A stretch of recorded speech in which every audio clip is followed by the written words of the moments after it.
Olá, gente! Então, como prometido, esse vídeo aqui vai falar sobre como fazer os artigos da VP1 e VP2, tá? Eu espero que vocês vejam esse vídeo agora, quando vocês estão começando o curso, e que vocês vejam de novo quando vocês começarem efetivamente a escrever, porque muitas das coisas que eu vou falar só vai fazer sentido quando vocês tiverem um argumento ou uma ideia. No entanto, só eu explicar não vai ser suficiente. Vocês vão ter que montar um argumento e me mostrar. Muitos de vocês vão ter dificuldade de fazer e isso é totalmente normal, porque na escola só pedem pra gente trabalho descritivo, né? Só que você tem que aprender isso aqui para fazer monografia. Alguns de vocês fizeram metodologia, talvez isso tenha ajudado a definir um pouco o que é um artigo acadêmico, não sei, tá? Mas eu vou explicar aqui como se vocês não soubessem nada. Então, como eu já tinha falado aqui, ambas as avaliações, VP1 e VP2, serão artigos argumentativos e não descritivos, tá? Ou seja, eu não estou tão preocupada com o acúmulo de conhecimento, o quanto vocês sabem da bibliografia, até porque vocês vão fazer em casa, então você pode acessar a bibliografia. Mas como você usa ela para defender o seu argumento, tá? Vocês vão ter que fazer um argumento central, tanto na VP1 quanto na VP2. E o argumento, não existe argumento certo ou errado. Você tem um argumento bem fundamentado, né? O quanto você consegue usar o material da classe ou da sua pesquisa independente para que aquilo sirva para me convencer do seu argumento, tá?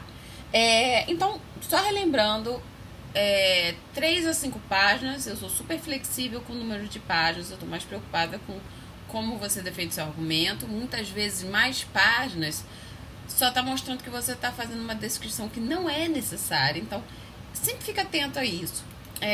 Até em algumas monografias eu já percebi que muitas vezes tem um capítulo histórico e aí a pessoa vai desde o tempo do Tiranossauro Rex, porque ela não sabe por que ela está botando um contexto histórico. Ela acha que é uma coisa, que é uma regra de monografia. E quando, na verdade, o contexto histórico a gente põe só para embasar o nosso argumento, tá?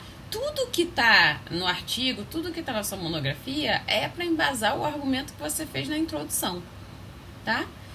Então, a questão é não ficar escrevendo, mas ter a certeza de que está bem fundamentado o seu argumento, a sua hipótese, a sua teoria, chame como você quiser chamar. Tampouco é necessário você usar todo o material da aula, tá? Eu quero que ela veja que eu li tudo. Não é assim. Você vai usar o material que te serve para o seu argumento, tá? Muitas vezes vai ter material que não tem nada a ver, e tudo bem. Eu fiz o curso contando que você não vai saber 100% de tudo, mas eu quero que você pegue aquele material que eu coloquei e use para você, para sua pesquisa final. Bom, mesmo no caso da VP1, eu vou fazer perguntas muito gerais, tá? E isso vai permitir a você que você consiga bolar uma série de argumentos sobre uma série de temas. Eu não vou ter nenhuma questão muito específica que você tenha que saber uma coisa. Eu vou fazer perguntas do tipo, no pós-Guerra Fria, defina um pouco como são os conflitos, o que isso tem a ver com direitos humanos. Então, são coisas muito gerais que você consegue levar para aquilo que te interessa mais, que você sabe mais e que você consegue pesquisar mais, ok? Então, aqui, eu tô lendo aqui o guia, né? O guia para produzir os artigos da VP1 e VP2. Isso aqui está no nosso Drive, tá? Isso é muito importante porque vem aqui os detalhes de como você vai fazer esse artigo. Bom, então, o que eu fiz aqui? Eu fui botando alguns pontos sobre o que é um bom argumento, mas primeira coisa eu queria definir o que é descritivo, o que é argumentativo. Bom, escola, principalmente quando a gente faz um trabalho de escola, é totalmente descritivo. O que isso quer dizer? Você vai fazer um trabalho sobre a Al-Qaeda. Você fica 5 páginas me contando que a Al-Qaeda é uma organização terrorista, que nasceu não sei que ano, que é financiada por não sei quem, etc, etc, etc. Você só tá me contando história. Você só tá me descrevendo aquilo. Você não tá fazendo nenhum argumento. A descrição, muitas vezes, ela é importante. Porque, por exemplo, se você vai fazer um argumento sobre a Al-Qaeda e vai falar que ela é muito violenta, você vai ter que me dar algum contexto deles. Você vai ter que explicar quem eles são, tá? Mas você vai dar esse contexto limitado ao seu argumento. Ou seja, se você está falando da Al-Qaeda hoje, não tem por que você falar da Al-Qaeda ontem.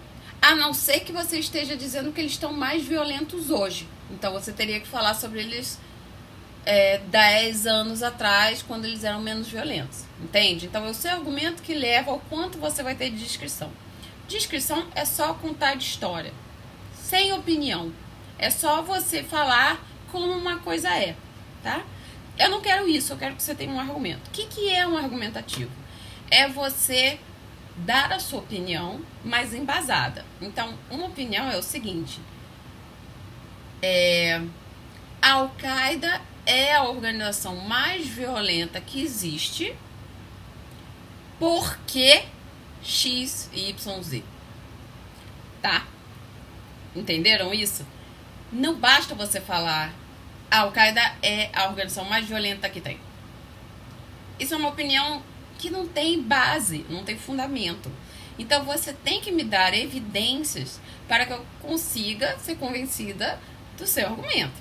Então você vai falar, o Hamas é um grupo político que é diferente da Fatah e diferente da Autoridade Palestina. Por que isso, isso, isso?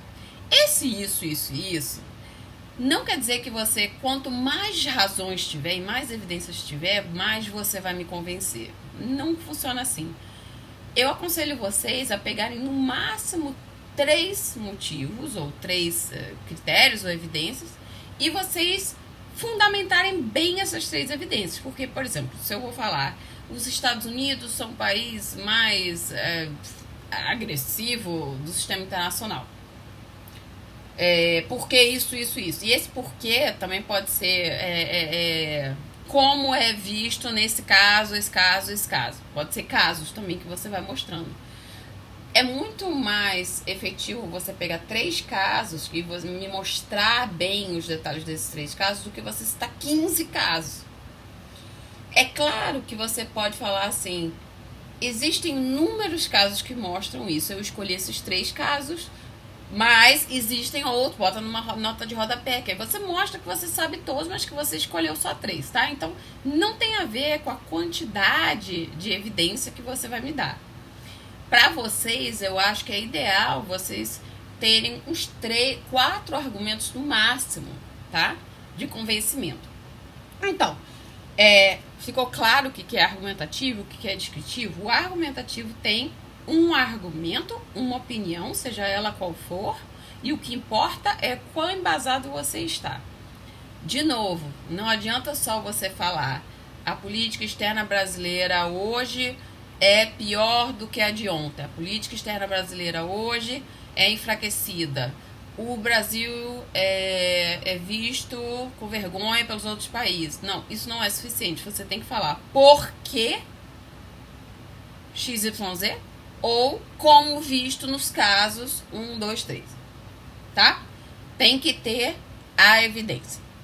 Eu coloquei aqui, se vocês puderem pegar o guia e irem acompanhando comigo, um bom argumento, ele é sempre conciso e claro. O que quer dizer isso? Para você fazer um bom argumento, você não precisa... Se o seu argumento tiver 5 linhas, tem alguma coisa errada aí. Porque um argumento, normalmente, ele a política externa brasileira hoje é incoerente. Por que XYZ? Então, tá claro e tá conciso. Se o seu argumento tá confuso, ele vai estar longo. Então, se ele está longo, isso te dá uma certa noção de que ele não está legal. Um outro exercício que vocês podem fazer é tentar explicar o seu argumento para alguém. Se a pessoa não entendeu, É porque tá confuso. Então, assim, o seu argumento, eu tenho que ser capaz de ler o seu artigo e eu tenho que ser capaz de chegar para um colega meu e contar o seu argumento claramente. Se ele estiver confuso, eu não vou conseguir entender qual é a ideia. E a coisa é a seguinte, esse seu argumento, muitos alunos, muitas vezes, eles fazem um argumento, botam na introdução e o resto do texto eles esquecem o argumento, ele não aparece mais. O argumento é que vai definir todo o seu texto. E a conclusão você repete ele mostrando como você evidenciou. Então o argumento é muito, muito importante. Por isso que eu quero que quando vocês façam, vocês falem comigo, a gente veja se está bom, se está conciso, se está claro, tá? É muito importante. Aqui eu botei um exemplo disso, tá? O exemplo que eu botei foi: o conhecimento científico que o Estado detém é um fator fundamental no acúmulo de poder. Isso é o argumento. Porque permite a esse Estado não só proteger a sua população, mas usar desse conhecimento como poder de barganha frente a outros Estados que não possuem a mesma tecnologia. Qual é o argumento aqui? O argumento aqui é o de que o conhecimento tecnológico é um fator